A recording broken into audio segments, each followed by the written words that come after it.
Hydraa police station ఇవాళ ప్రారంభం కానుంది. సాయంత్రం 4 గంటలకు సీఎం రేవంత్ రెడ్డి ప్రారంభించనున్నారు. హైడ్రా కార్యాలయం బుద్ధ భవన్ పక్కనే పోలీస్ స్టేషన్ను ఏర్పాటు చేశారు. డిజాస్టర్, ఫైర్ విభాగాల మాదిరిగానే సొంతంగా కార్యకలాపాలకు నిర్వహించేందుకు ఉపయోగపడుతుంది. ఈ పోలీస్ స్టేషన్కు ఎస్హెచ్ఓగా ఏసీపీ తిరుమల్ నియమితులయ్యారు. 6 ఇన్స్పెక్టర్లు, 12 మంది ఎస్ఐలు, 30 మంది కానిస్టేబుల్స్ ప్రస్తుతానికి ఈ పోలీస్ స్టేషన్కు కేటాయించారు.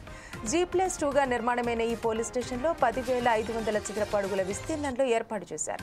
ఇక ఈ పోలీస్ స్టేషన్లో అక్రమ నిర్మాణాలపై క్రిమినల్ కేసులు నమోదు చేసి విచారణ చేపడతారు. అలాగే చెరువులు, నాలాలు, ప్రభుత్వ స్థలాలలో మట్టి పోసిన వారిపై కూడా కేసులు బుక్ చేయనున్నారు.